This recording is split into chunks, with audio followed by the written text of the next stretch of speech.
The text message was just a few words long, but it was enough to unravel an entire family living on someone else's dime. My husband, Grant Mercer, thought he was finally discarding his boring wife. He had no idea the woman he was banishing was the only load-bearing pillar keeping his estate, his business, and his family's filthy secrets from collapsing. By the end of that winter gala, the only question left was who would be dragged out first. My name is Brianna Cook. I am 34 years old, and for the past 5 years, I have worked as the Director of Compliance Investigation at Harrogate Assurance, a premier corporate risk management firm located in the sleek financial district of Charlotte. My daily professional existence is dictated by ledgers, behavioral patterns, and the cold, unyielding logic of financial forensics. I am paid a very substantial salary to track exactly where money originates, precisely why it moves through various channels, and specifically who is trying to conceal its ultimate destination. In my line of work, you learn to strip away the emotional narrative and look only at the structural integrity of a situation. Therefore, when my personal phone vibrated against the polished walnut surface of my office desk at exactly 2:15 in the afternoon on a quiet Tuesday, I did not anticipate that the notification would become the most critical, devastating piece of personal data I would process all year. The high-resolution screen illuminated, displaying a brief text message from my husband, Grant Mercer. It read, "We've decided to distance ourselves from you. Don't come looking for us." I sat perfectly still, my eyes locked on the glowing pixels. I did not gasp in shock. I did not drop the device in a fit of trembling despair.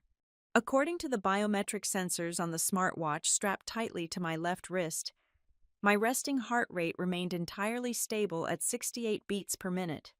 I simply analyzed the data in front of me. I read those two brief sentences a second time.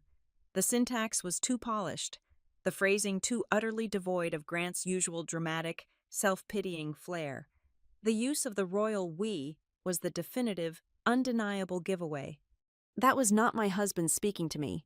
That was the unmistakable, perfectly manicured voice of my mother-in-law, Lorraine Mercer, echoing through his thumbs. To Lorraine, I had never been a cherished daughter-in-law, nor had I ever been viewed as a true equal partner to her precious son. I was merely a structural inconvenience she was forced to tolerate, a walking, breathing line of unlimited credit, meant to be quietly bled dry while remaining entirely out of sight during her social engagements.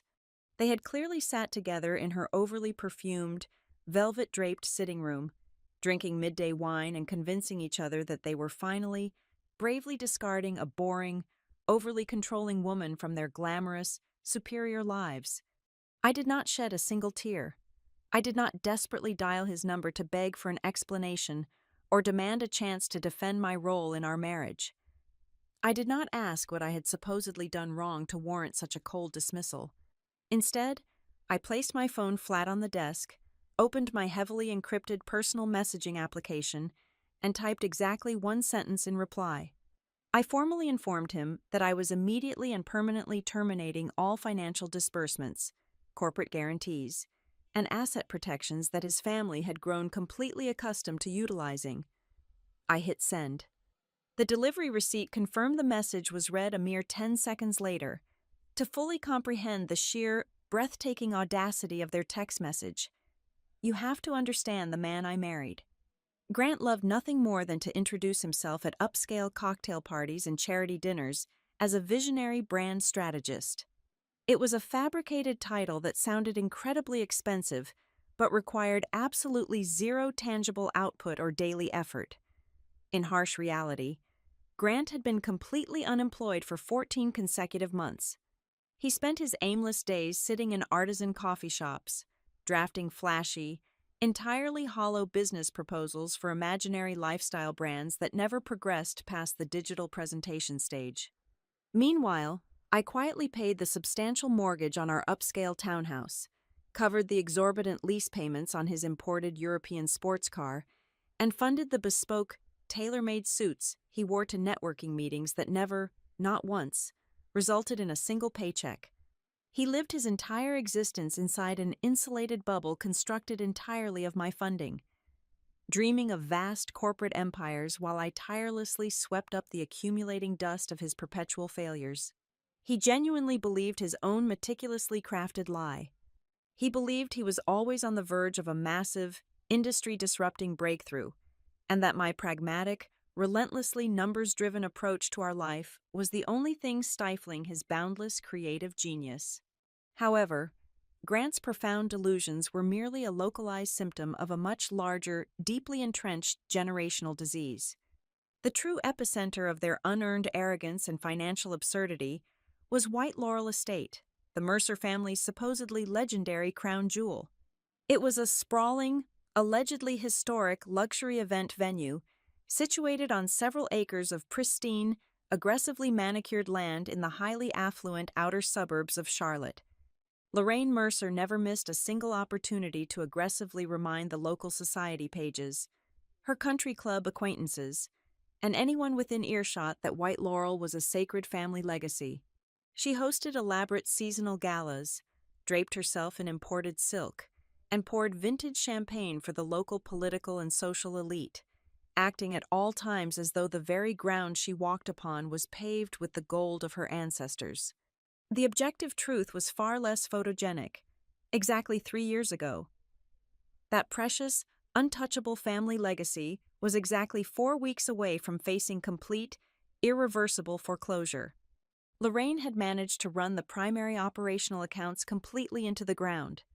She consistently prioritized her exorbitant private club dues, her personal designer wardrobe, and her cosmetic enhancements over mundane matters like property taxes and essential vendor invoices.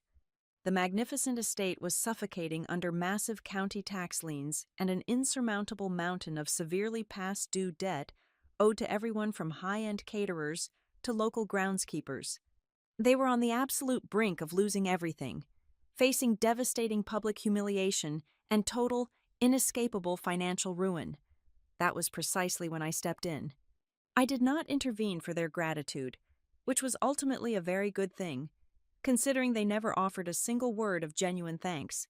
I intervened because, at that specific time in my life, I still foolishly believed that saving my husband's family from themselves was my marital duty.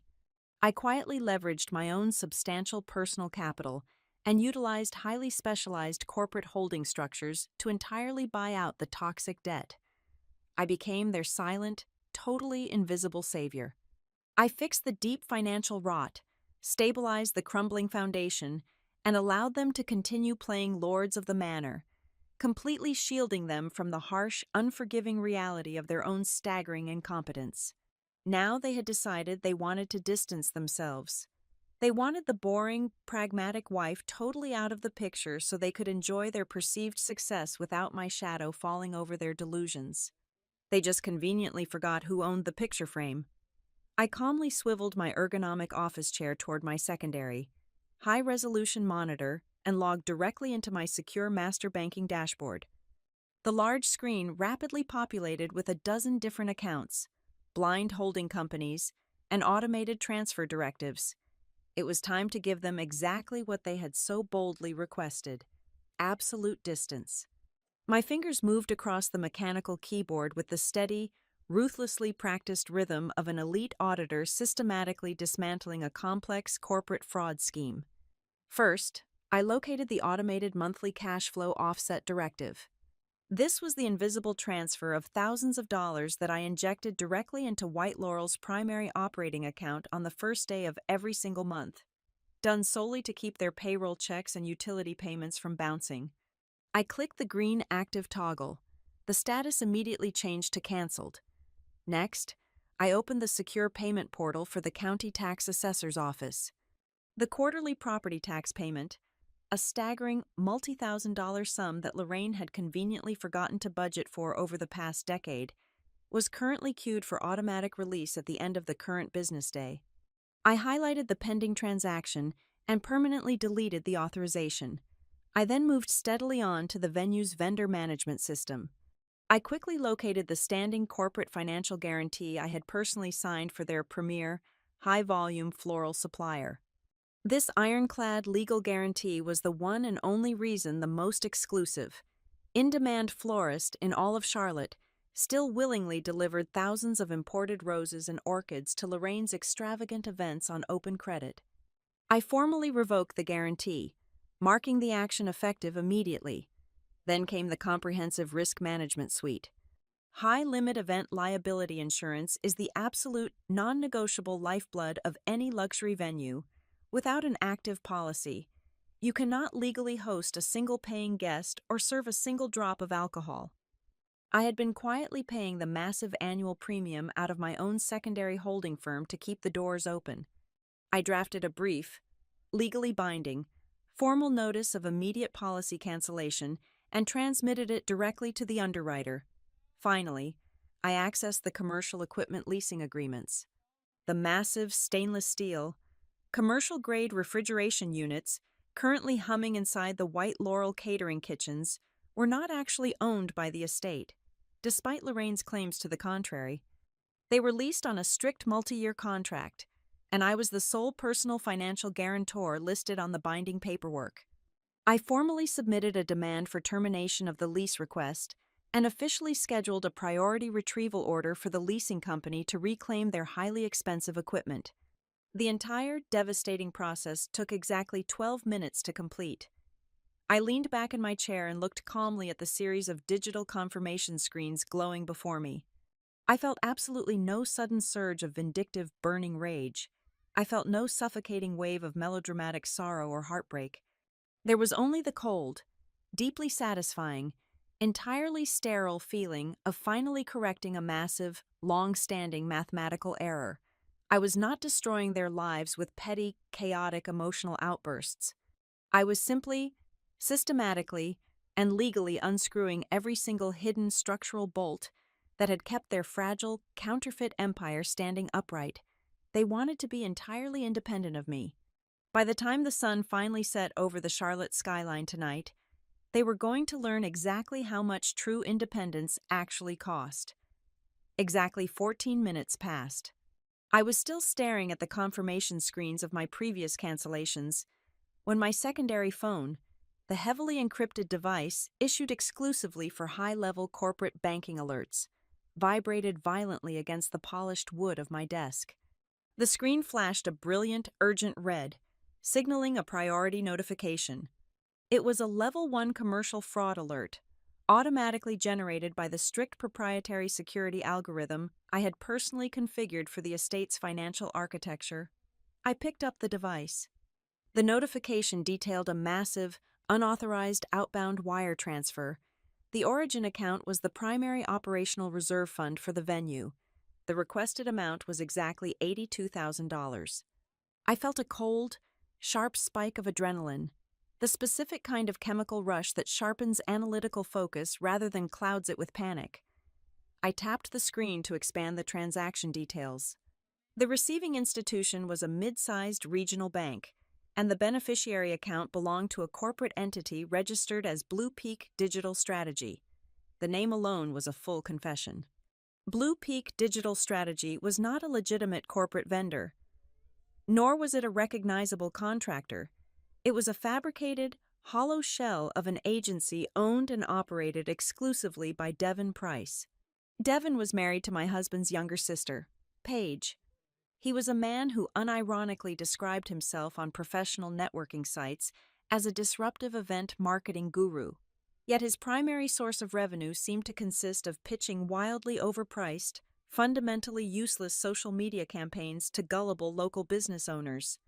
He wore perfectly tailored suits, possessed a blindingly white smile that never quite reached his eyes, and constantly spoke in hollow corporate buzzwords like synergy and dynamic outreach. He and my husband frequently spent entire weekend afternoons smoking imported cigars on the back terrace, plotting elaborate, aggressively stupid schemes to monetize the family brand. Now, they were attempting to monetize it by directly looting the vault. I did not waste a single second attempting to contact Grant, nor did I consider calling Lorraine to demand an explanation. Instead, I picked up my office landline and punched in the direct, unlisted extension for the commercial fraud division at the Principal Holding Bank. Because I managed a corporate portfolio worth tens of millions of dollars in my professional capacity, My profile bypassed the standard customer service queues entirely. The line rang exactly twice before a senior risk analyst named Marcus answered the call. I completely bypassed all standard pleasantries. I instructed him to immediately initiate a hard, uncompromising freeze on the entire financial portfolio associated with the estate. I explicitly ordered him to lock the primary operating account, completely paralyze the emergency reserve fund, and instantly sever the merchant services gateway. The merchant gateway was the critical foundational digital infrastructure that allowed the venue to process credit cards and accept incoming payments.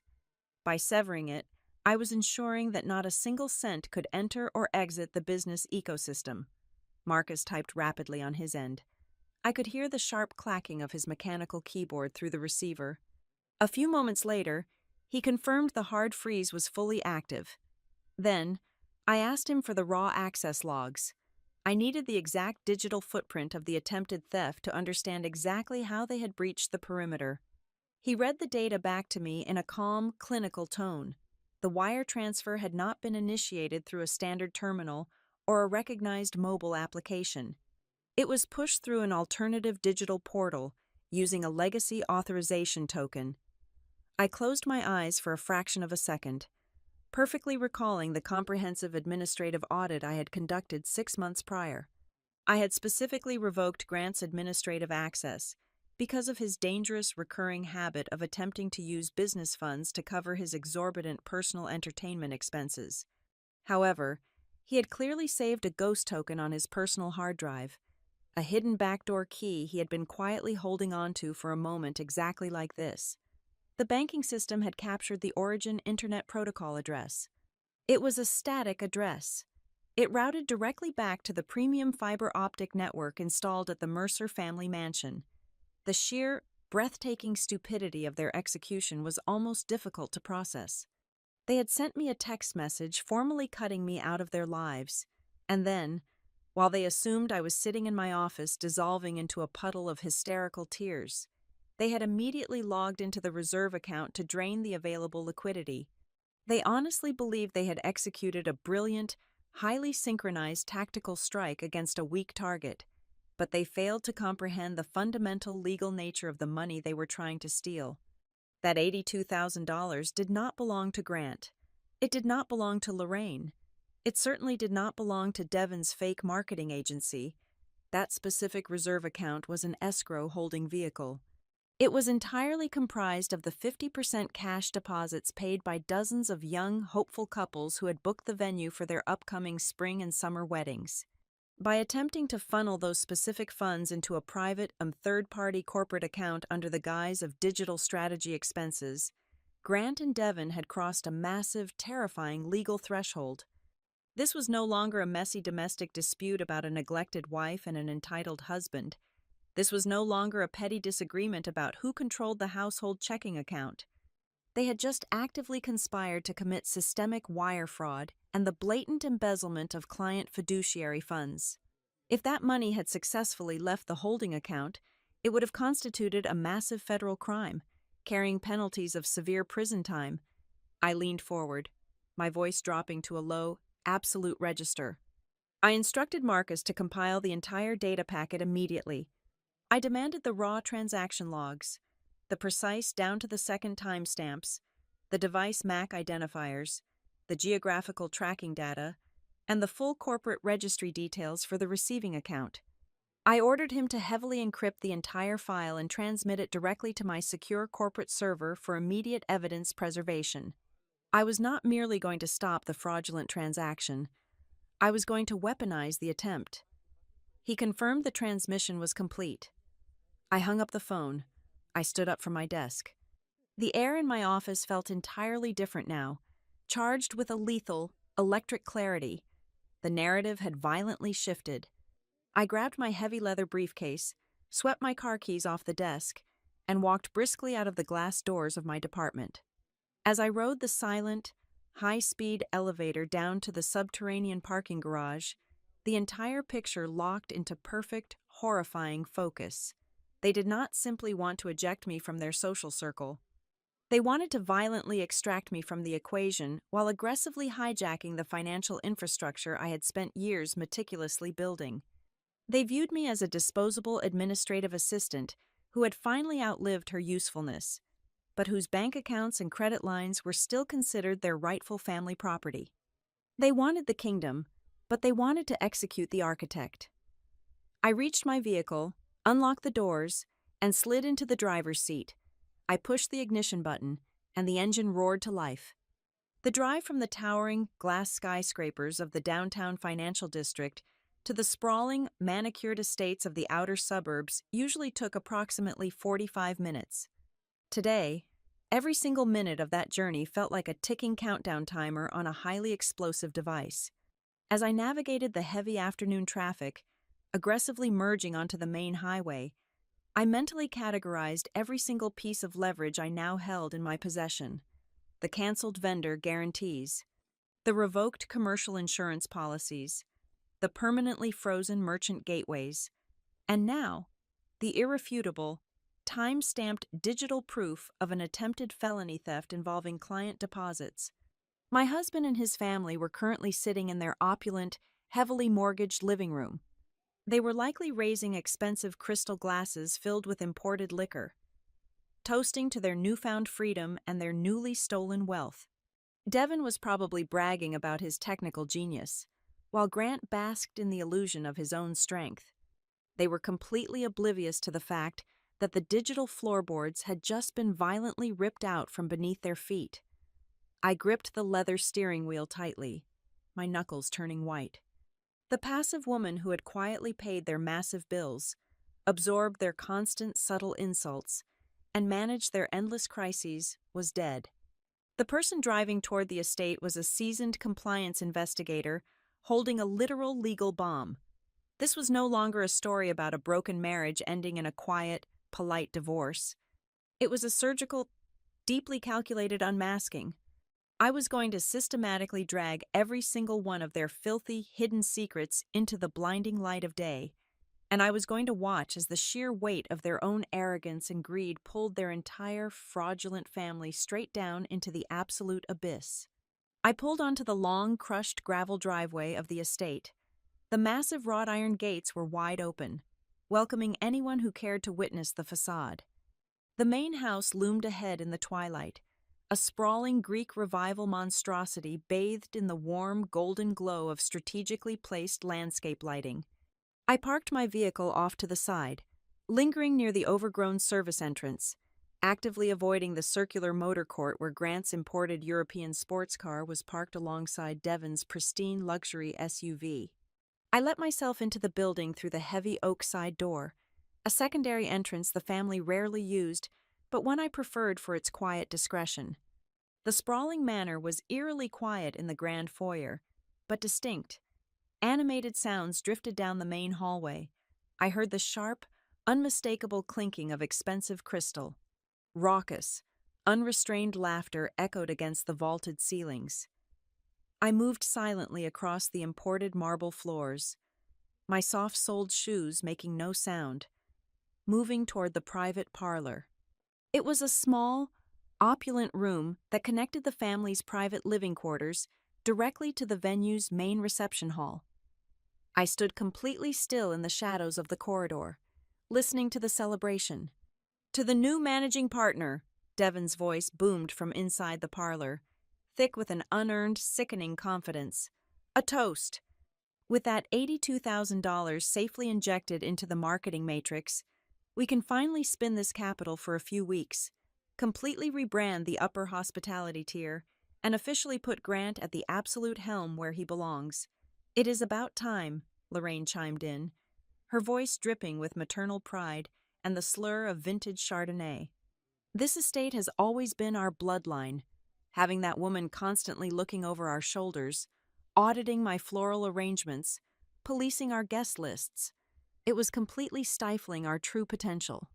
We are finally free to run our own legacy."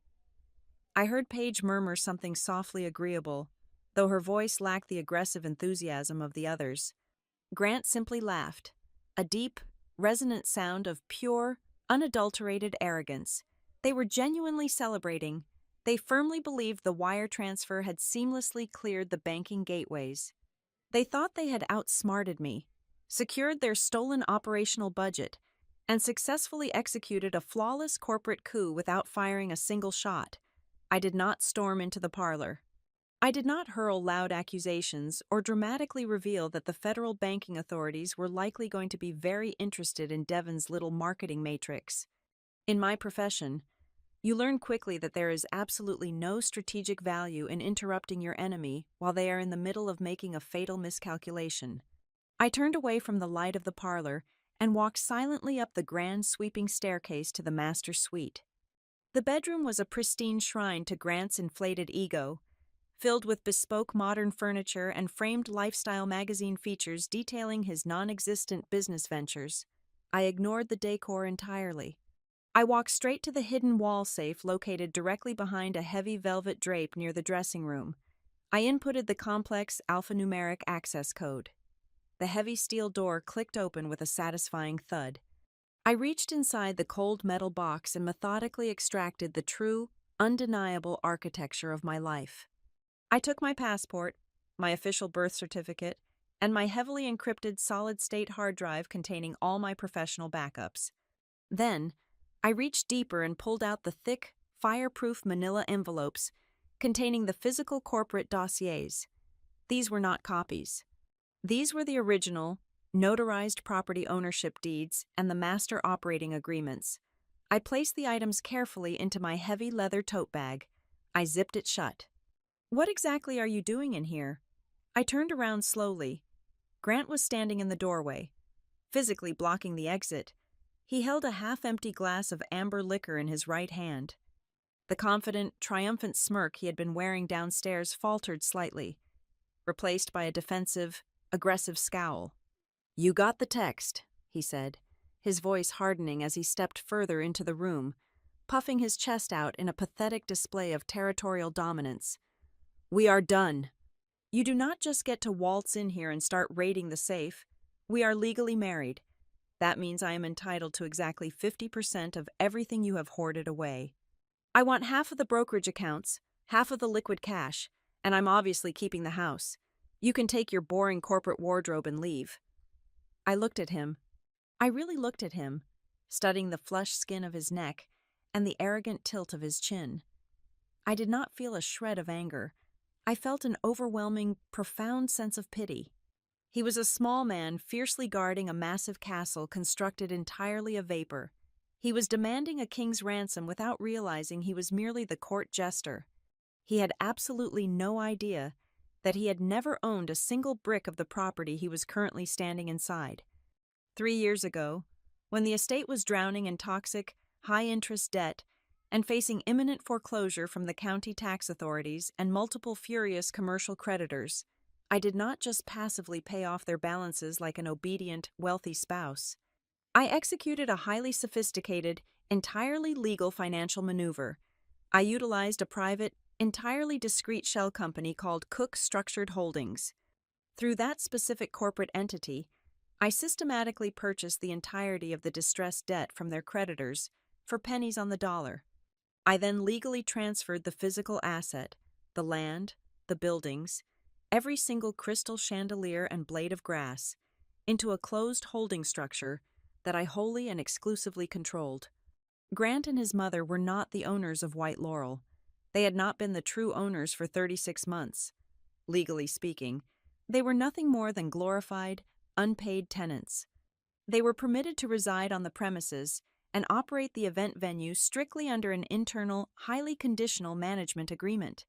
It was an ironclad agreement that stipulated immediate termination upon any breach of fiduciary duty, financial mismanagement, or unauthorized diversion of funds. He was standing there, holding his expensive whiskey, aggressively demanding half of an empire that I completely owned. "I am simply taking my personal identification documents," I said, my voice completely flat, devoid of any emotional inflection or defensive tone. "And I am leaving. You can have the room." I walked directly toward the door.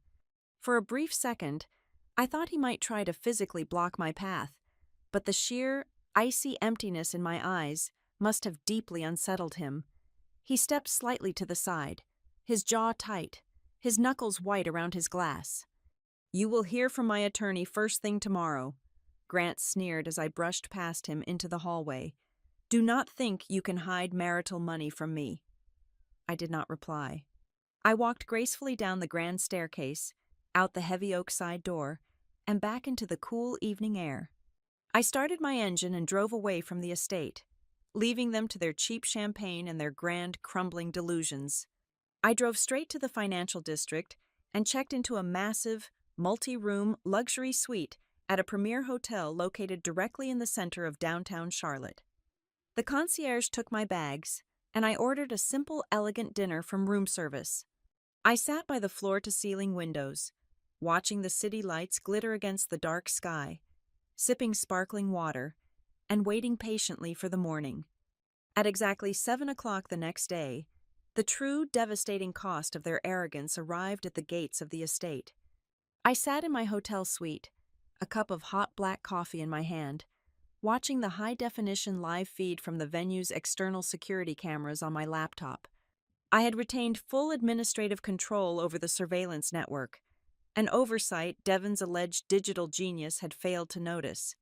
A massive, heavy-duty commercial towing vehicle, followed closely by 2 flatbed asset recovery trucks, pulled aggressively into the service courtyard behind the main catering kitchens.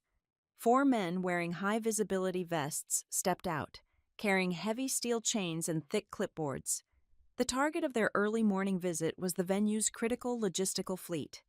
White Laurel relied entirely on 3 custom-outfitted refrigerated box trucks to transport high-end perishables, delicate floral arrangements, and imported seafood for their massive weekend events, along with 2 luxury passenger vans used for shuttling affluent VIP guests from the airport. Lorraine always loved to proudly point to those specific vehicles, complete with the elegant White Laurel logo emblazoned on the sides, as absolute proof of their booming operational capacity. However, the commercial lease agreements for those specific vehicles, along with the massive liability insurance policies required to legally drive them off the lot, were all held directly under the name of my holding company. I had formally canceled those policies and terminated the leases the previous afternoon.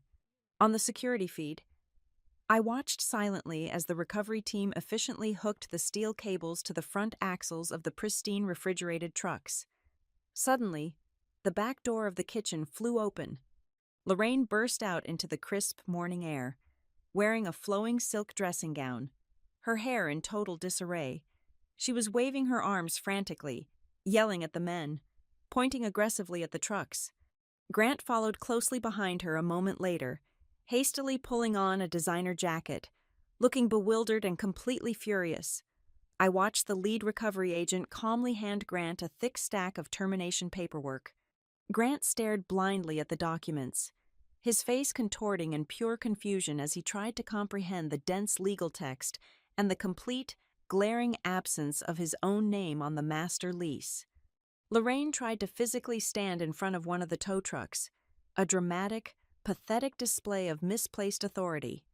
The agent simply pointed to his chest-mounted camera, said something that made her visibly recoil, and signaled his driver to proceed. I took a slow, deliberate sip of my coffee.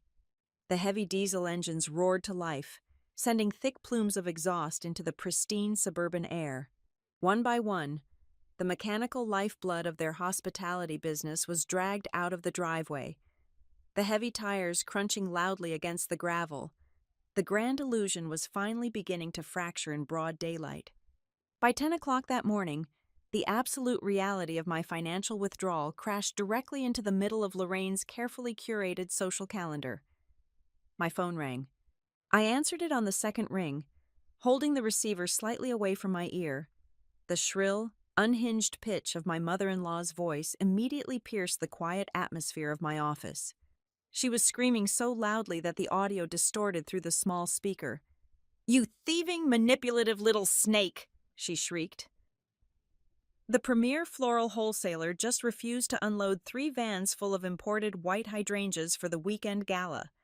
The premium organic caterer just bounced our deposit check for the seafood order. You stole my husband's legacy. You hijacked our family business. I kept my voice entirely level, letting her hysteria crash against a wall of pure ice. I did not steal a single thing, Lorraine. I simply stopped paying for assets that never actually belonged to you. The floral vendor operates on a credit guarantee that I personally underwrite.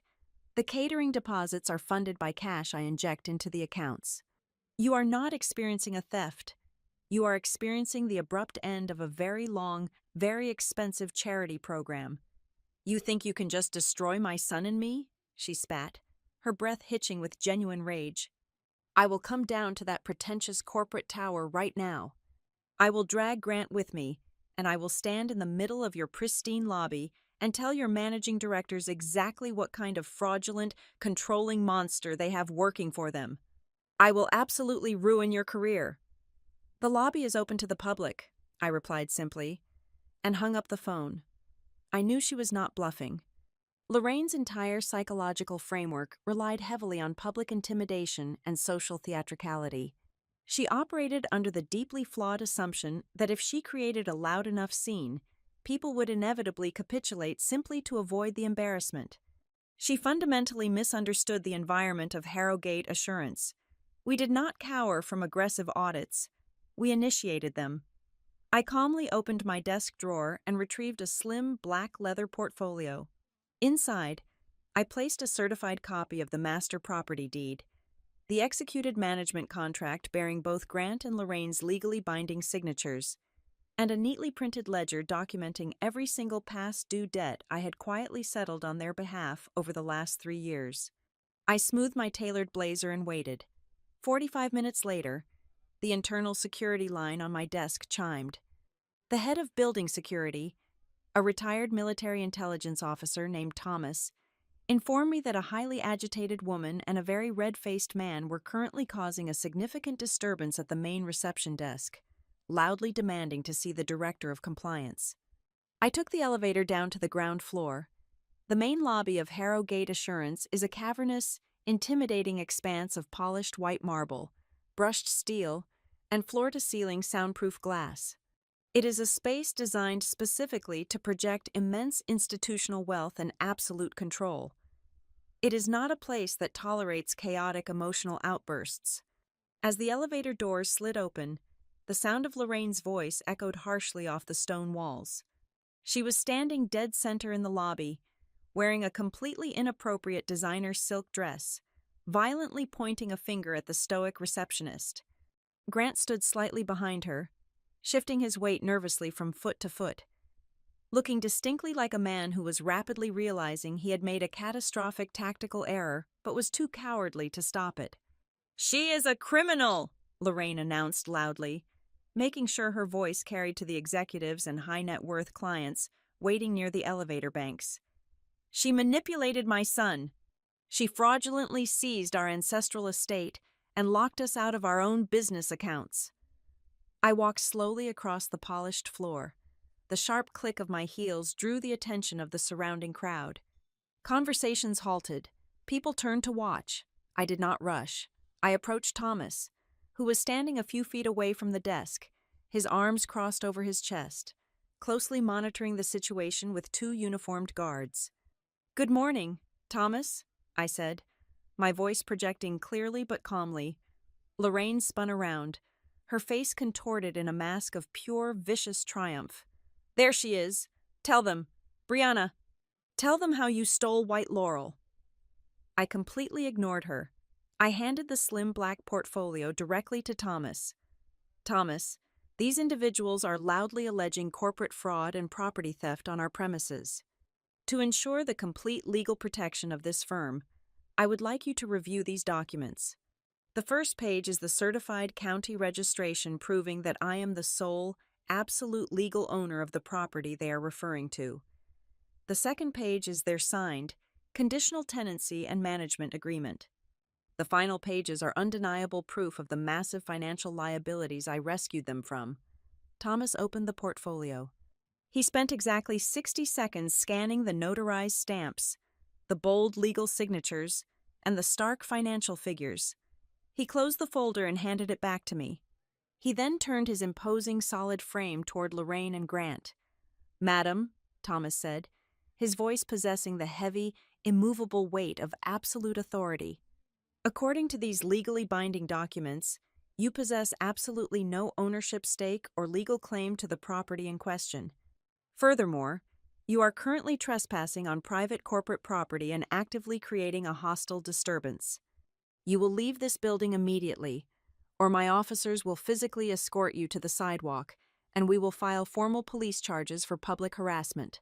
Lorraine's jaw dropped. The vibrant, angry color rapidly drained from her face, leaving her looking sallow and suddenly very old. She looked wildly around the cavernous lobby. She expected gasps of sympathy from the crowd. She expected people to rally to the defense of a wronged matriarch. Instead, she was met with a wall of cold, unblinking, corporate disdain. Well-dressed professionals looked at her not with pity, but with profound, uncomfortable disgust. This was the exact moment her entire reality shattered. For her entire adult life, Lorraine had commanded the dining room table.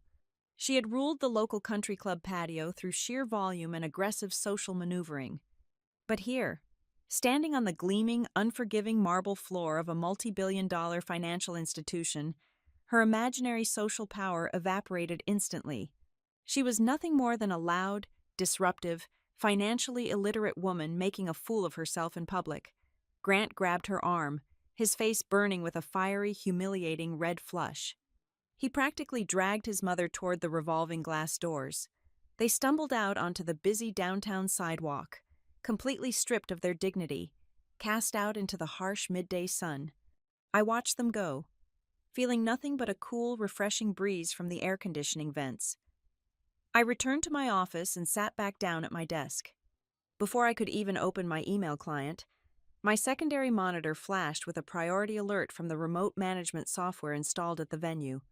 While Lorraine and Grant had been busy putting on a disastrous theatrical performance in my lobby, the real panic was quietly unfolding behind closed doors back at the estate. I clicked the notification and opened the internal security camera feed for the venue's back office suite.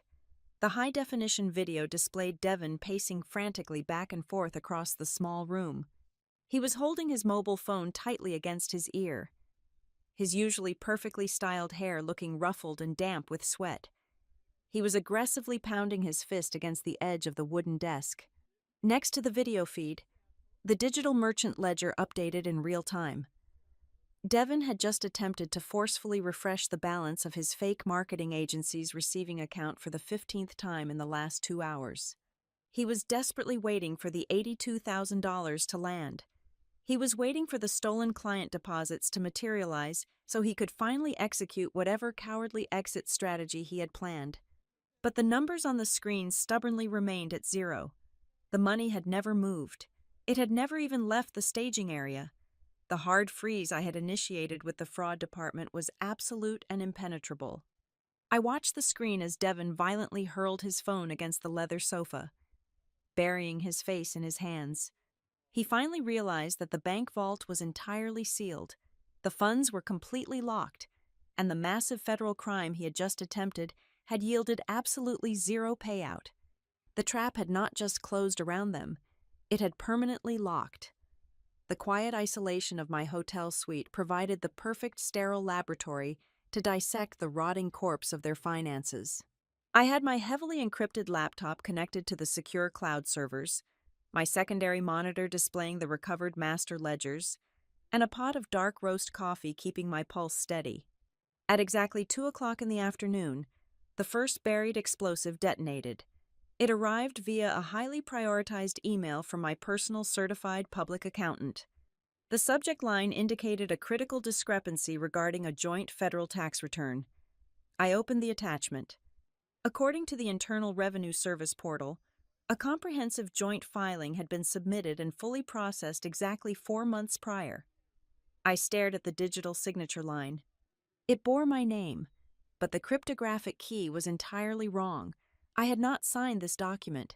I had not even seen it. I scrolled down to the itemized deductions, and the sheer audacity of my husband's stupidity practically leaped off the high-resolution screen. Grant had brazenly attached a massive schedule of corporate losses to his fabricated consulting shell company. He had classified tens of thousands of dollars in extravagant restaurant dinners, luxury car leases, and high-end resort stays as legitimate hospitality business development expenses. By artificially inflating his corporate losses and marrying them to my substantial executive salary, he had successfully manipulated the tax algorithm to wipe out our liability and trigger an illegal, massive federal refund of roughly $45,000. He had forged my digital signature to commit federal tax fraud. I did not pause to process the betrayal. Betrayal is an emotion, and I was currently operating strictly as a forensic mechanism. I immediately opened a direct channel to my accountant. Within 15 minutes, I had initiated a comprehensive innocent spouse relief petition. I digitally bundled my personal annual wage statements, my independent bank routing histories, and the geographical tracking data proving my physical device was in a different state on the exact day the fraudulent return was submitted. I officially severed my tax liability from his, effectively painting a massive red target directly on Grant's back for an impending, devastating federal audit. That single discovery prompted me to dig much deeper into the archived accounting folders on my stolen hard drive. If Grant was bold enough to defraud the federal government, Lorraine's financial sins were undoubtedly hiding just beneath the surface of her carefully manicured social image. I opened the master ledger for the North Quill Hospitality Scholarship Fund. For the past 7 years, Lorraine had tirelessly promoted the North Quill Fund as her late husband's philanthropic legacy. She utilized the charity as her primary social weapon, hosting lavish annual luncheons and tearfully soliciting substantial donations from wealthy local business owners, prominent community leaders, and distant relatives. The stated mission was noble, providing full tuition grants for underprivileged local youth to attend prestigious culinary and hospitality management academies. I ran a simple chronological query on the outbound cash flow. The results were sickening. There were absolutely no tuition checks, there were no grants, no educational stipends, and no textbook reimbursements. The entire charitable foundation was a completely hollow, cynical shell. Instead, I tracked the agonizingly steady bleed of donor money flowing directly into Lorraine's personal lifestyle maintenance. A $5,000 donation from a local bank executive had been immediately routed to pay off her severely delinquent account at an exclusive cosmetic dermatology clinic. A generous endowment from a regional produce supplier had been siphoned to cover her monthly premium membership dues at the private country club. The scholarship fund had essentially functioned as Lorraine's private slush fund, financing her imported silk evening gowns, her regular therapeutic spa retreats, and the heavily catered, ostentatious dinner parties she threw to maintain her illusion of generational wealth. She had not just mismanaged funds, she had actively, systematically stolen from a registered charity under the guise of honoring a grieving widow's noble cause. Every single file I opened was another felony waiting to be prosecuted. It was time to bring in the heavy artillery.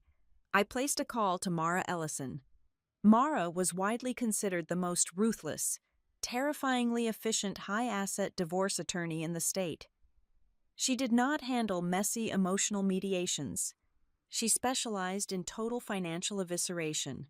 I hired her on the spot, transferring a substantial retainer fee, and immediately established 3 distinct legal fronts: the dissolution of the marriage, the civil prosecution of the attempted embezzlement, and a rapidly expanding portfolio for severe financial fraud. As I was concluding my video conference with Mara, my personal cell phone began vibrating aggressively against the desk. Notifications from various social networking platforms were pouring in by the dozen, lighting up the screen in a rapid, continuous wave. I opened the primary application. Lorraine had decided to go to war in the only arena she actually understood, the court of public opinion. She had posted a sprawling, heavily dramatized, multi-paragraph manifesto on her public profile. It was accompanied by a carefully selected, deeply melancholic photograph of herself standing mournfully in front of the grand iron gates of White Laurel. The narrative she spun was a masterpiece of manipulative fiction. She painted herself as the vulnerable, desperately grieving widow, fiercely trying to protect her family's sacred historical legacy from a heartless, hyper-controlling, financially abusive daughter-in-law.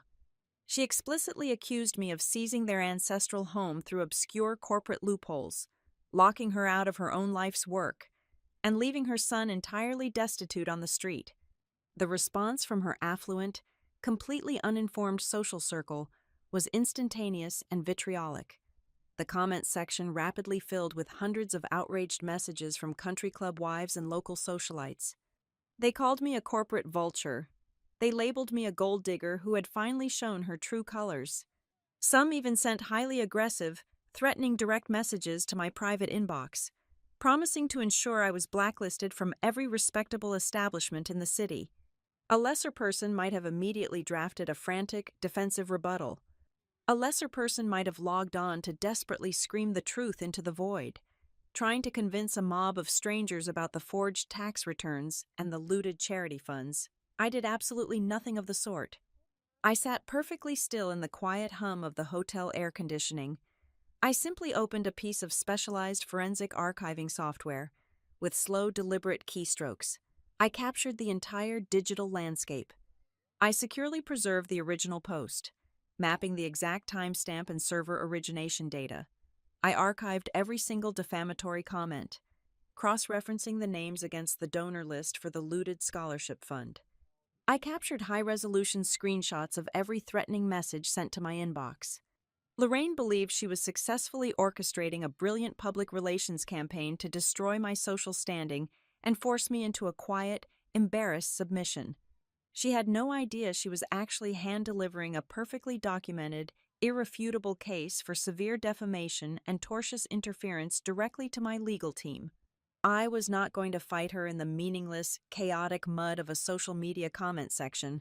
I was going to let her continue digging her own grave in public, completely unaware that every single word she typed was rapidly becoming weaponized civil evidence that would eventually strip away the very last remaining fragments of her fraudulent life. The text message arrived at exactly 9 in the morning on Thursday. It was not from my mother-in-law or my estranged husband.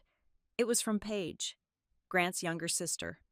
The message was brief and lacked the usual haughty punctuation the Mercer family favored. It simply read that things were collapsing much faster than she had anticipated, and she begged me to meet her at a busy artisan coffee shop situated 2 blocks away from the Harrogate Assurance Building. I arrived exactly 5 minutes early and secured a small, round table near the back, entirely out of the direct line of sight from the street. The cafe was loud, filled with the aggressive hum of espresso machines and the dense, overlapping chatter of the morning financial district rush. It was the perfect environment for a conversation that required absolute discretion. Paige walked through the glass doors 10 minutes later, and the physical deterioration was genuinely startling. The woman who normally spent 3 hours every single morning perfecting a look of effortless, wealthy suburban superiority was entirely gone. Her designer trench coat was wrinkled, her blonde hair was pulled back into a messy, uneven knot, and her skin possessed a pale, sickly translucence. She looked like a hostage who had just realized the ransom was never going to be paid. She sat down across from me, gripping the edge of the table with white knuckles. She did not order a drink. Devin told me the primary accounts were locked because the holding bank initiated a routine corporate growth audit, Paige whispered, her voice trembling slightly, barely audible over the hiss of the milk steamer. He said they do it all the time when a venue scales up marketing operations rapidly. He promised me the freeze would be lifted in 48 hours. I looked at her, maintaining a perfectly neutral expression. And you do not believe him anymore. I cannot, she said, her eyes darting nervously around the crowded room. He did not sleep at all last night. He just paced the floor of his home office, drinking straight gin and screaming at his phone. He keeps staring at his briefcase. Brianna, what is actually happening? He said he was saving White Laurel. I reached into my structured leather tote bag and retrieved a single sheet of heavy stock paper. It was not a complicated legal document. It was a streamlined, ruthlessly clear cash flow diagram that I had generated from the captured venue ledgers. I slid it across the wooden table toward her. Devin never invested a single dime into the estate. Paige, I explained, keeping my tone low and steady, allowing the truth to seep into the air between us like an invisible, toxic gas. He did not inject capital. He engineered a massive, illegal shell game. He used the venue's existing vendor credit lines to shield his own failing business, and he actively cannibalized the incoming cash deposits from future bridal clients to systematically pay down his personal, high-interest gambling debts. He was bleeding the venue entirely dry under the guise of digital marketing expansion. Paige stared at the geometric lines and the staggering financial figures printed on the page. I watched her throat swallow hard. But there is a secondary layer to his strategy, I continued, withdrawing a second sheet of paper from my bag. A man running a Ponzi scheme eventually realizes the music is about to stop. Devin knew the deposit well was running completely dry, so he prepared an exit strategy. This is a highly detailed forensic breakdown of his personal credit card activity over the last 14 days.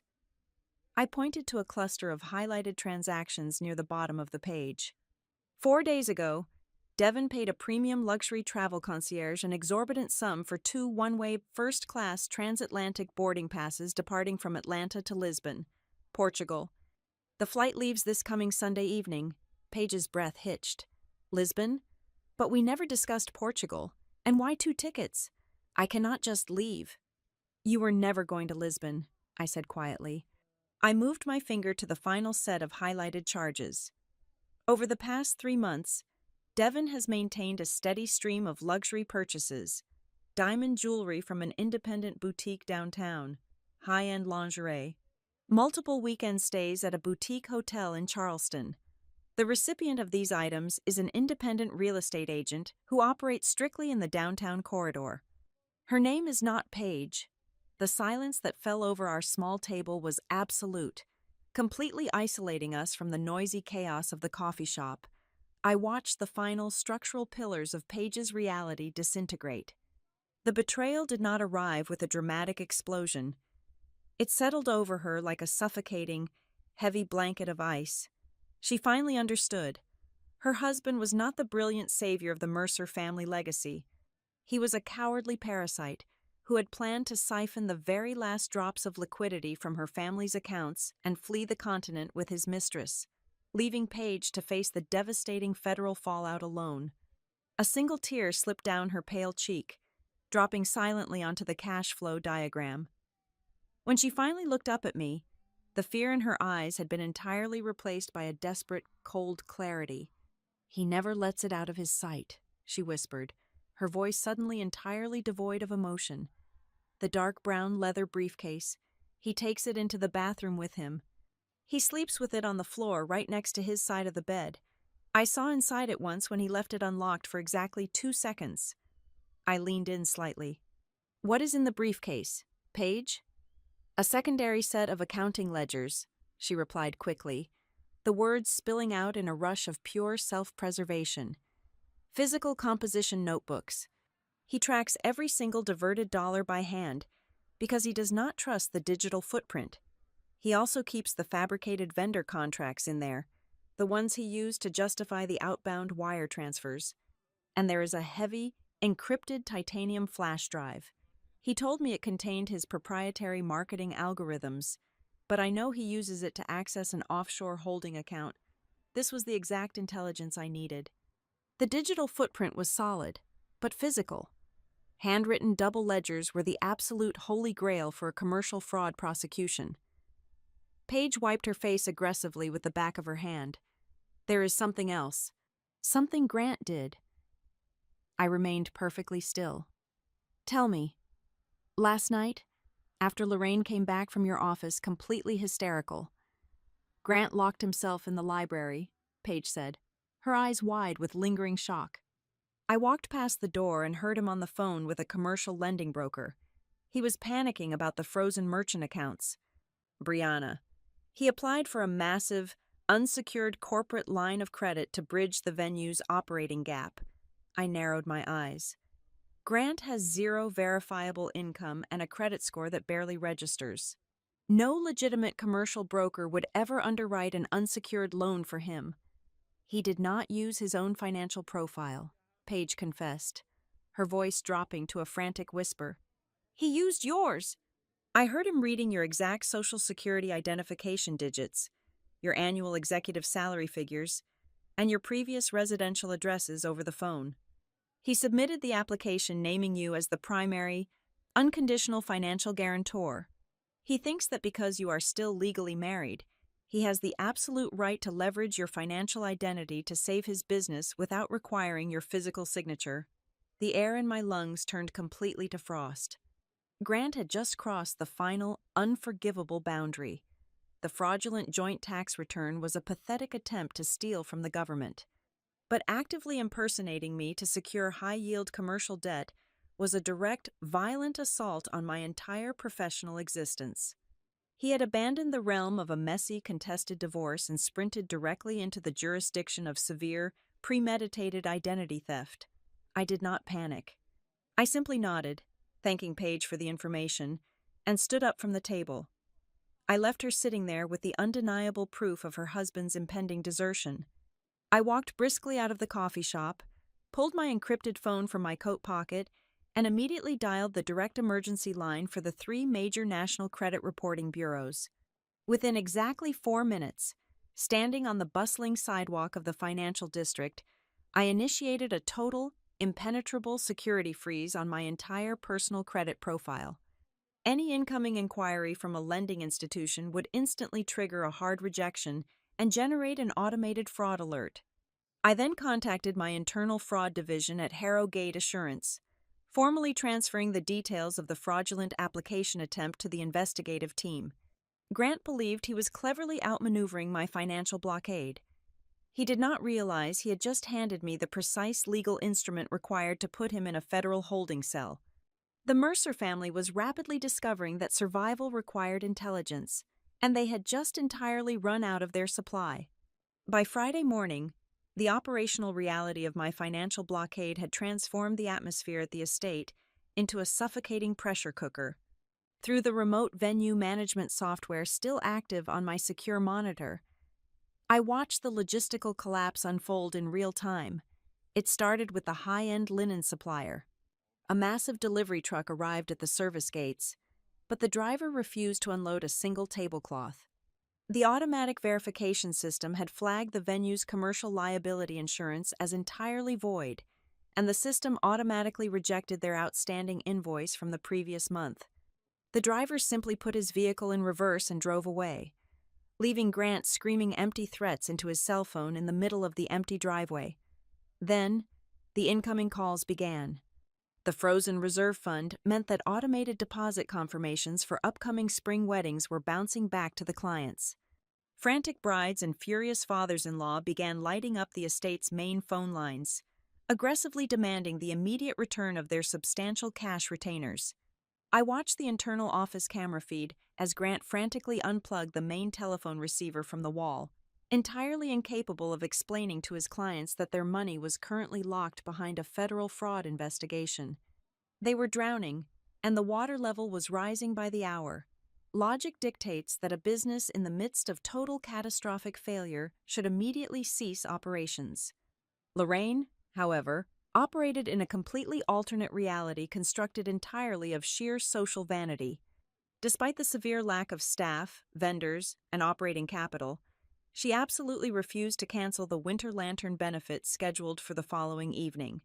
This annual charity gala was her masterpiece, her primary vehicle for extracting adoration from the local elite.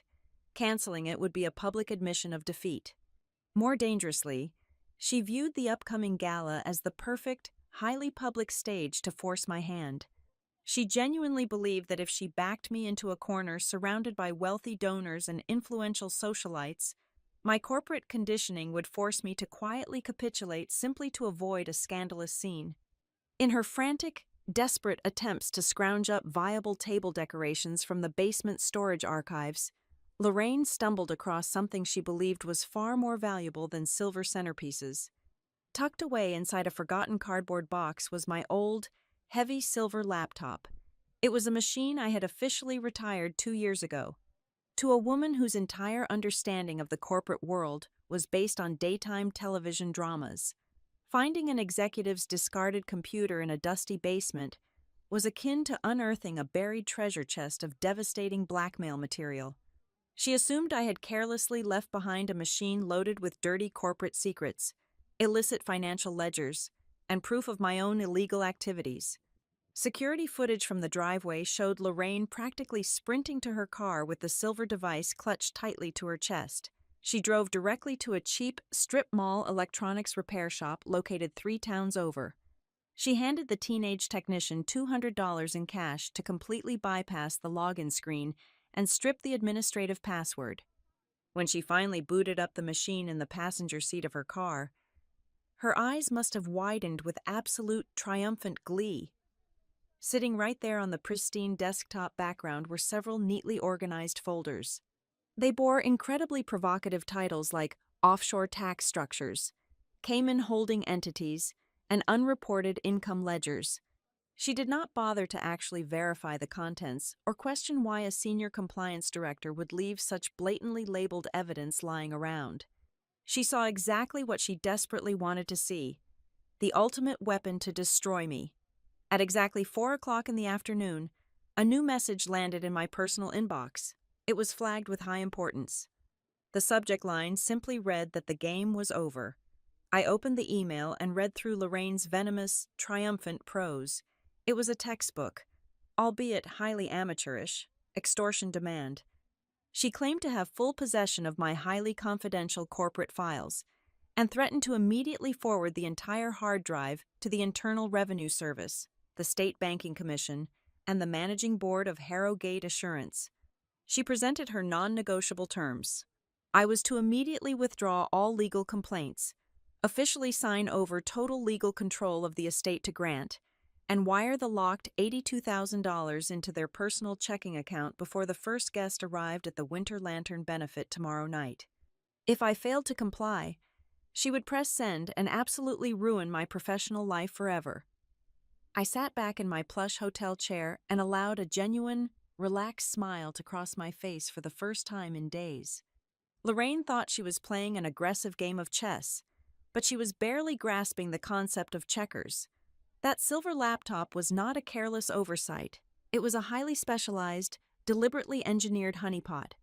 In the cybersecurity intelligence field, a honeypot is a decoy system purposely designed to be highly attractive to malicious actors, while secretly monitoring and logging their every single move. The intimidating folders on the desktop contained absolutely nothing but randomly generated, useless data text files. However, the exact second that strip mall technician bypassed the lock screen, the machine's hidden secondary protocol silently activated. It had quietly pinged a secure server, establishing a hidden digital tether. I opened my forensic tracking dashboard. The software had already captured a staggering amount of data. It recorded the exact geographic coordinates of the repair shop, the precise timestamp of the unauthorized access, and the continuous location tracking data mapping Lorraine's drive back to the estate. More importantly, it had captured the raw headers and the original Internet Protocol routing data from the very email she had just sent me. She had not found leverage. She had just documented her own commission of a severe federal felony. Extortion across state digital lines carries a mandatory prison sentence. I highlighted the entire data packet, meticulously bundled the raw email headers, the location logs, and the threatening message itself into a highly secure encrypted file. I bypassed local law enforcement entirely and transmitted the dossier directly to the principal contact at the Federal Financial Crimes Investigative Unit, a man I had worked alongside during several major corporate fraud audits. The trap was now fully armed and legally binding. I then opened a blank reply to Lorraine's email. I kept my response incredibly brief, matching her arrogant tone with a perfectly crafted illusion of defeated surrender. I typed that she had won. I told her I would not risk my entire corporate career over a piece of suburban real estate. I promised I would arrive at the Winter Lantern benefit tomorrow evening, wearing a nice dress, and I would sign whatever paperwork they required to make this entire nightmare go away quietly. I hit send. I closed my laptop. They believed they had finally cornered the prey, entirely unaware that the walls of the slaughterhouse were already locking into place right behind them. Saturday morning arrived with the sterile, uncompromising clarity of a surgical operating theater. I did not wake up feeling anxious or hesitant. I woke up with the precise, methodical energy of an executioner verifying the sharpness of the blade. At exactly 9 o'clock, my attorney, Mara Ellison, arrived at my hotel suite, accompanied by the senior director of the premier commercial property management firm in the city. We sat around the heavy mahogany dining table, drinking black coffee and finalizing the absolute destruction of the Mercer family legacy. Mara slid a thick, officially stamped document across the polished wood. It was the formalized writ of possession. The legal order was completely unassailable, grounded in years of documented financial delinquency, severe fiduciary breach, and the recently uncovered operational fraud. The property management director confirmed that a full tactical transition team, complete with commercial locksmiths and off-duty law enforcement officers, was scheduled to breach the estate gates later that evening. Once they departed, I turned my attention to the physical architecture of my revenge.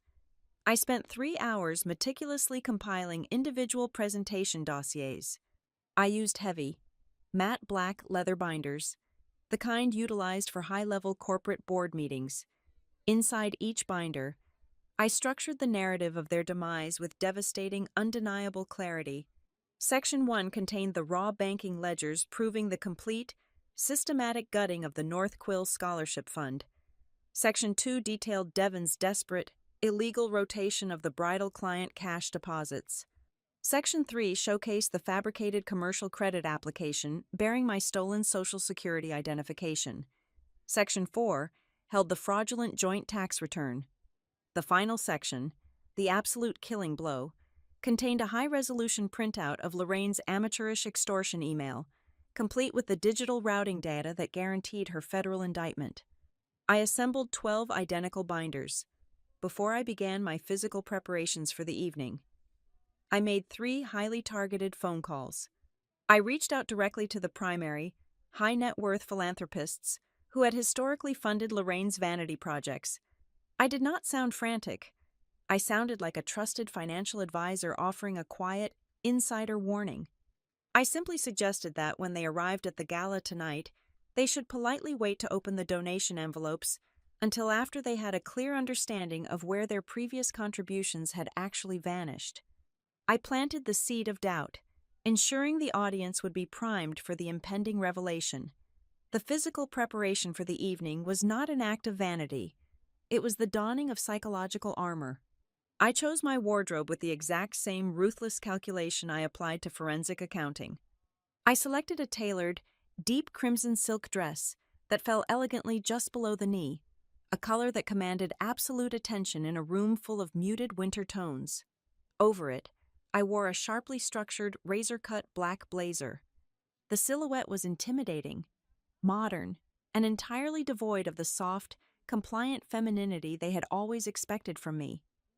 I pulled my hair back into a severe, flawless twist and applied a dark, matte red lipstick. When I looked in the mirror, I did not see a grieving, discarded wife. I saw a corporate predator ready to close the trap. The Winter Lantern benefit was designed to be Lorraine's ultimate theatrical masterpiece, a desperate, sparkling illusion of untouchable social grace. When I arrived at the estate at exactly 8:30 in the evening, deliberately an hour and a half late to maximize the psychological disruption of my entrance, the facade was in full swing. The grand driveway was lined with hundreds of flickering candles enclosed in frosted glass lanterns. Inside the main reception hall, crisp white linen tablecloths draped across the dining rounds, and a smooth jazz quartet played softly in the corner. Lorraine had somehow managed to scrounge together enough floral centerpieces and cheap champagne to maintain the visual illusion of wealth, greeting her wealthy guests with fake, aristocratic kisses on the cheek and shrill, forced laughter. I stood in the shadowed archway of the grand hall for a long moment, simply observing the targets. Grant was standing near the main bar, wearing a pristine, custom-tailored tuxedo that I had paid for 2 years ago. He was holding a crystal tumbler of scotch, laughing loudly at a joke told by a local politician, puffing his chest out as if he were merely hours away from officially inheriting a massive, unencumbered empire. He looked incredibly handsome and entirely hollow. Across the room, Devon stood near the secondary exit doors. His demeanor was completely different. The slick, arrogant marketing guru was gone. He looked rigid, his shoulders incredibly tense inside his suit jacket. Every few minutes, he would discreetly pull back his left cuff to check the heavy gold watch on his wrist, calculating the exact minutes remaining before he needed to sprint to the airport to catch his first-class flight to Lisbon. His dark brown leather briefcase, the physical container of his impending doom, was resting securely against his right leg. He never moved more than a few inches away from it. And then there was Paige. She was seated alone at the head family table, completely still. She wore a pale blue evening gown that made her skin look like translucent parchment. She held a glass of untouched water, her eyes fixed in a dead, unblinking stare directly on Devon's leather briefcase. She knew exactly what was inside it. She knew about the offshore accounts, the forged vendor contracts, and the mistress waiting in the departure lounge. She looked like a ghost haunting her own family's funeral. I took a slow, deep breath, adjusting the heavy strap of the large leather tote bag containing the 12 black dossiers. I stepped out of the shadows and walked directly into the center of the brightly lit room. The effect was immediate. The soft murmur of polite conversation began to die off, spreading outward from my location like a wave of sudden, freezing water. Heads turned, eyes widened. The jazz quartet seemed to falter for a fraction of a second as the bass player noticed the sudden shift in the room's energy. I did not look at the guests. I kept my gaze locked entirely on the head table. My crimson dress cut through the sea of boring black and silver gowns like a siren. I was not there to beg for my marriage. I was not there to quietly negotiate terms in a back hallway to avoid a public scene. Lorraine noticed me first. Her fake smile froze instantly, her eyes widening with a mixture of sheer terror and triumphant validation. She genuinely believed my presence meant her extortion attempt had worked perfectly. She immediately grabbed Grant's arm, pointing a manicured finger in my direction. Grant turned, his arrogant smirk locking into place as he watched me approach the head table. He hastily set his scotch down and straightened his bow tie, puffing himself up to play the role of the generous, victorious conqueror welcoming the defeated peasant. I reached the table and stopped, standing tall, looking down at him. The silence in the immediate vicinity was absolute. Every single wealthy donor and socialite seated at the adjacent tables had stopped eating, leaning in slightly, desperate to witness the drama unfold. Grant did not say a single word.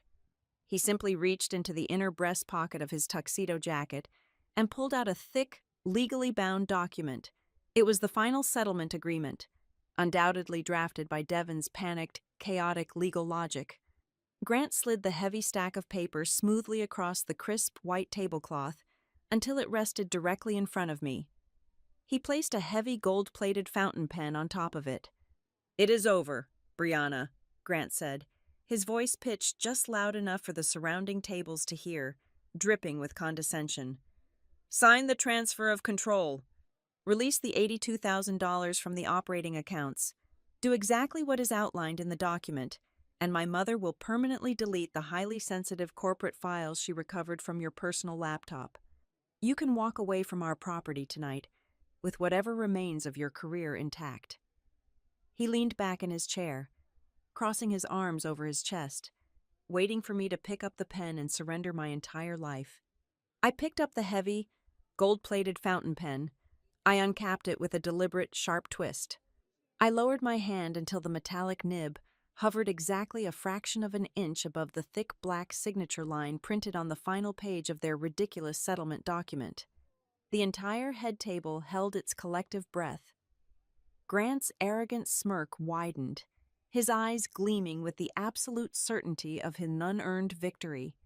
Lorraine visibly relaxed her tense shoulders, releasing a long, shaky exhale that smelled faintly of aged wine and desperation. The surrounding tables, populated by the wealthiest and most influential citizens of the city, fell completely silent. The soft, rhythmic brushing of the jazz drummer's snares seemed to echo loudly in the cavernous, heavily decorated reception hall.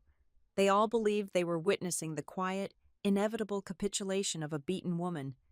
They thought I was finally surrendering the keys to the kingdom. I kept the pen suspended in the air for 5 full seconds. Then, I slowly capped the pen. The sharp click of the metal snapping into place sounded like a gunshot in the quiet room. I have spent my entire professional career analyzing legally binding agreements, I said, my voice perfectly level, carrying effortlessly across the tense silence of the dining floor. And I never signed my name to a fraudulent document. I dropped the pen. It clattered against the fine crystal water glasses. Before Grant could even process the sudden shift in my tone, I reached down and unzipped my heavy leather tote bag. I pulled out the 12 matte black corporate dossiers I had meticulously assembled that morning. I completely ignored my husband. I walked directly past the head table and moved into the crowd of seated guests. I handed the first heavy binder to the chief executive officer of the regional commercial bank, a man who had personally written massive donation checks to the Mercer family for over half a decade. I handed the second binder to the elderly, heavily jeweled matriarch of a prominent local real estate dynasty. I deliberately placed the next 2 dossiers on the table occupied by the parents of 2 young brides who were currently planning their massive spring weddings at the estate. I distributed the remaining copies to the various seated members of the charity fundraising board. "What in the world are you doing?" Grant barked, his voice cracking slightly as he stumbled forward, nearly knocking over his chair. "Security, get her out of here." There was no security. I had canceled their employment contracts 2 days ago. I turned to face the room, standing perfectly straight in my crimson dress. The jazz quartet stopped playing entirely. The silence was absolute, heavy, and pregnant with incoming disaster. "Ladies and gentlemen," I announced, projecting my voice with the cold, undeniable authority of a lead investigator presenting findings to a grand jury. "I invite those of you holding a dossier to immediately open it to Section 1. It is clearly labeled as the North Quill Hospitality Scholarship Fund." I heard the heavy rustle of thick paper as several wealthy guests aggressively flipped open the binders. "For the past 7 years," I continued, making direct eye contact with the regional bank executive, "you have written substantial tax-deductible checks to this foundation. You were repeatedly assured that your generosity was funding full educational tuitions for underprivileged youth. I urge you to look at the highlighted federal banking ledgers in front of you. Every single dollar you donated was instantly diverted. Your money did not buy textbooks or culinary equipment. Your charitable contributions were systematically siphoned by Lorraine Mercer to pay her delinquent accounts at exclusive cosmetic dermatology clinics, to fund her premium country club memberships, and to purchase the very evening gown she is currently wearing." The room detonated. The polite, hushed atmosphere of upper-class society vanished in a split second, replaced by the visceral, chaotic roar of profound betrayal. The banking executive stood up violently, his face flushing a deep, dangerous purple, pointing a trembling finger directly at Lorraine. An elderly board member gasped loudly, clutching her chest. Lorraine stumbled backward, her face completely drained of color. She knocked against the edge of the head table, sending a towering crystal vase of white hydrangeas crashing to the hardwood floor. Water and shattered glass exploding outward. I did not give them a single moment to recover. I raised my voice, cutting sharply through the rising shouts of the furious donors. "Please turn to Section 2, I commanded. The parents of the brides flipped the pages, their hands shaking. "The financial rot extends far beyond the charity. Devin Price and Grant Mercer have been actively operating a massive commercial shell game. For those of you who have paid the 50% cash retainers for your upcoming spring and summer weddings, I advise you to look at the outbound wire transfer logs. Your deposits no longer exist. They were illegally rotated out of the secure escrow accounts to cover Devin's staggering personal debt liabilities and to fabricate commercial vendor credit lines. They stole your money to keep the lights on." A woman near the front table let out a piercing, horrified scream. Her husband lunged forward toward the head table, his fists clenched, only to be physically restrained by two other guests. The elegant winter lantern benefit had rapidly devolved into a vicious, unmanageable mob. Grant was hyperventilating, his custom tuxedo suddenly looking like a poorly fitted costume. He backed away from the furious crowd, his eyes darting frantically around the room, desperately looking for an escape route. Devon, however, remained entirely silent. He slowly began to slide his right foot backward, inching his way toward the secondary exit doors that led through the dark catering kitchens to the rear service alley. He was abandoning the ship. Then, a sharp, terrible sound cut through the chaos. It was the sound of a wooden chair scraping violently against the floorboards.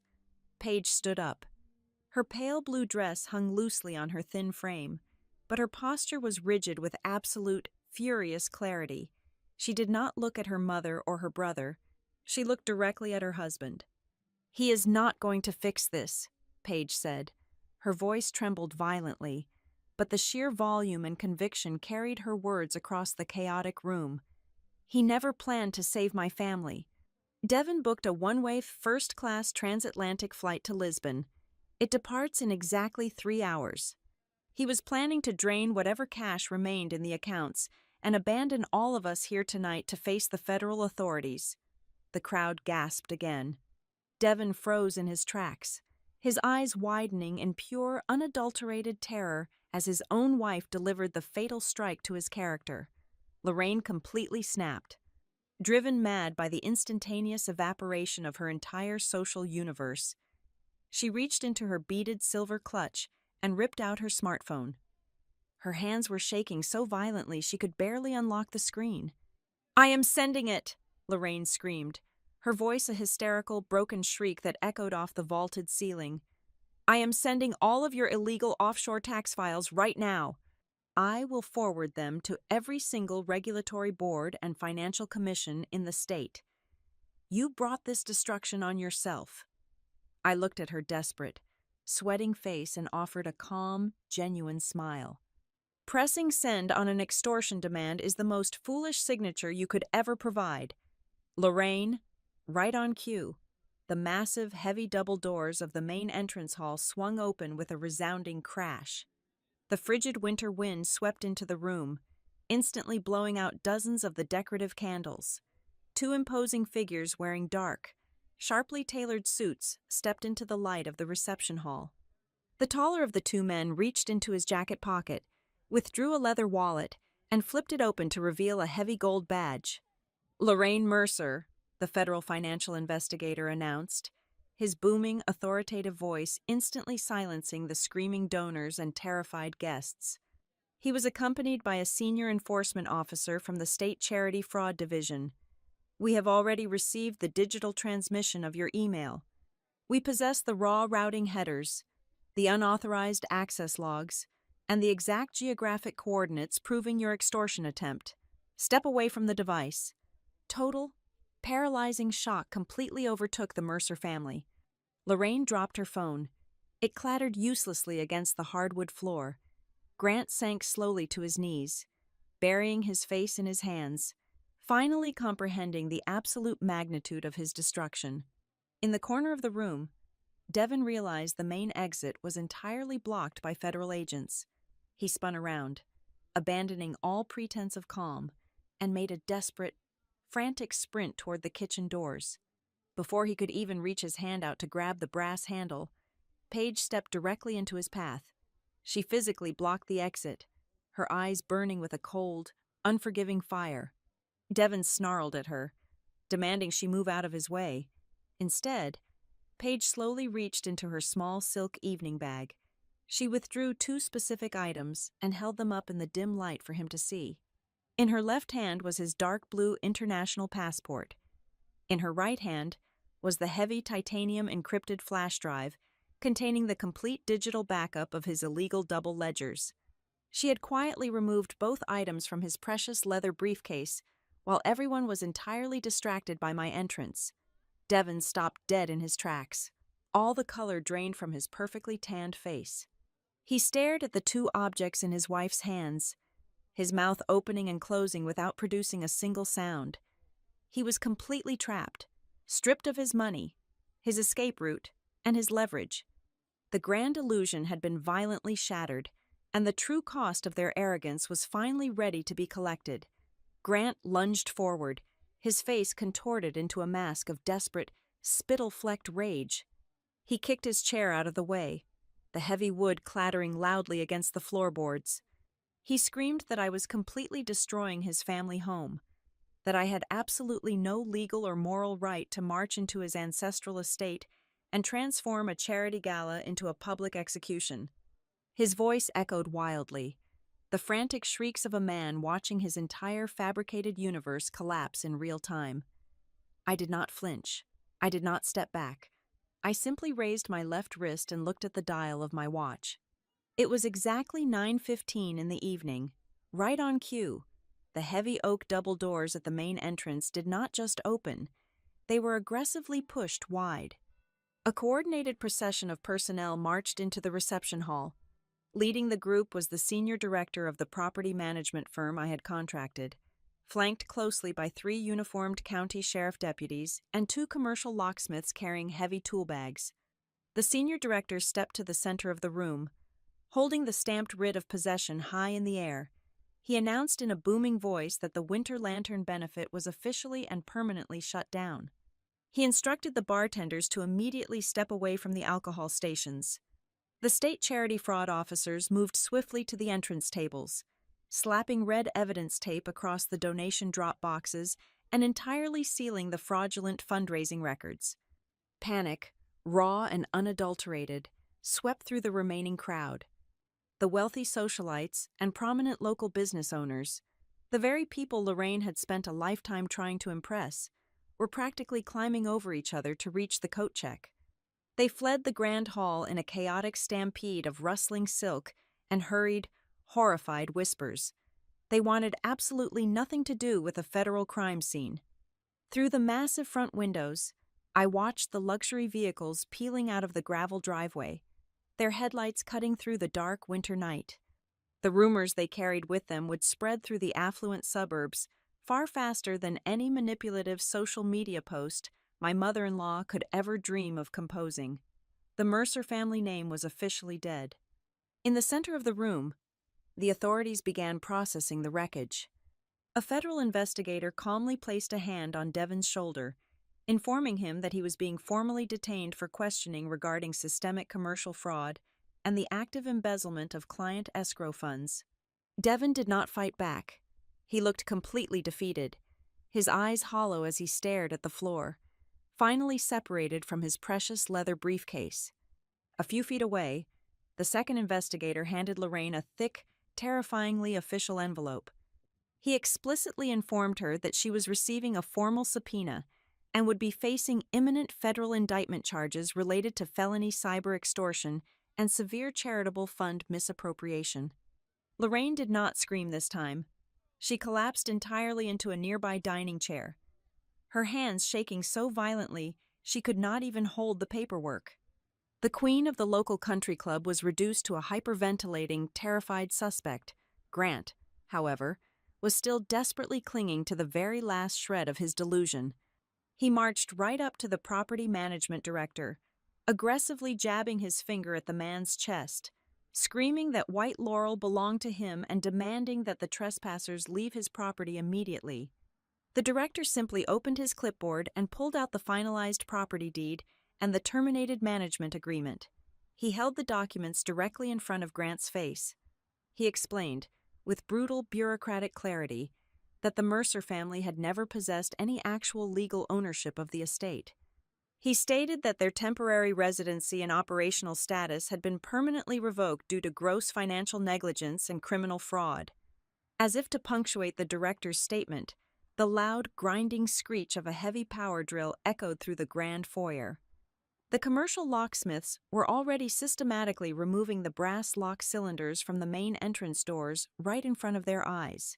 Outside, a flatbed truck was actively hauling away the rented outdoor heating lamps. A worker in a high-visibility jacket was placing a thick metal chain and a heavy padlock across the secondary logistics gate. The kingdom was not just falling, it was being actively dismantled and repossessed. Grant slowly turned around. The opulent reception hall was now completely empty of guests, stripped of its music, and stripped of its dignity. He looked at his mother, who was weeping uncontrollably into her hands. He looked at Devon, who was being escorted out the back doors by federal agents. He looked at his sister Paige, who was already walking down the long driveway with her coat pulled tight, never once looking back. Finally, Grant looked at me. The arrogant, entitled brand strategist vanished entirely. In his place stood a pathetic, thoroughly broken man. He stumbled toward me, the false bravado entirely replaced by desperate, sickening subservience. He completely changed his tone. He threw his own mother and his brother-in-law directly under the bus, loudly blaming Lorraine for the financial ruin and blaming Devon for the illegal wire transfers. He reached out, his hands trembling, and begged me for a second chance.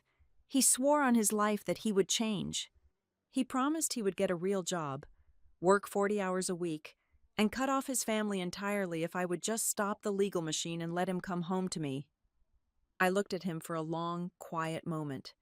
I absorbed the sight of a man who only recognized my value when his own survival depended entirely upon it. "I am not doing this to punish you, Grant," I said, my voice as cold and absolute as a winter wind. "I am simply following your own instructions. You were the one who sent the text message. You said you wanted to distance yourself from me. You explicitly told me not to come looking for you. I am just respecting your wishes with total legal, financial, and moral permanence." I turned my back on him. I walked out through the grand double doors, stepping into the crisp night air, leaving him standing alone in the ruins of a life he never actually earned. 6 months later, the dust finally settled into a permanent reality.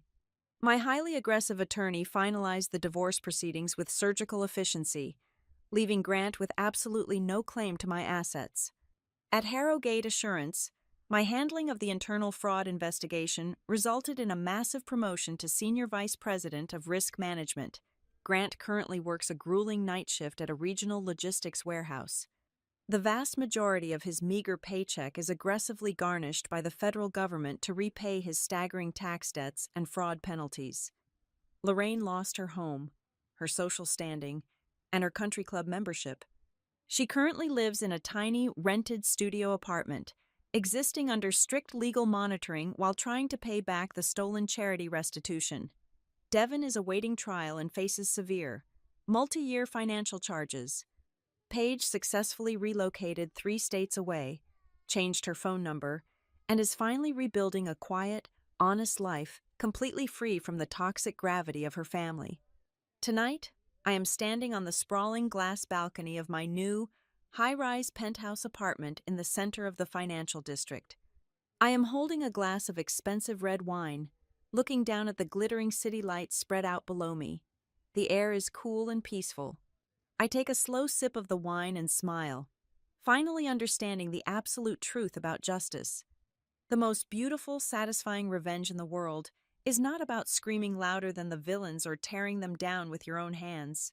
It is simply about quietly pulling out the foundation, walking away, and watching them realize that everything they thought they owned was actually being generously provided by the very person they tried to destroy.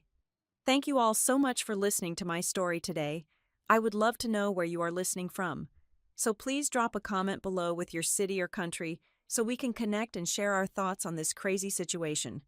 If you enjoyed this journey, please make sure to subscribe to the Maya Revenge Stories channel. Give this video a like and support the channel even more by hitting that hype button so this story can be heard by many more people.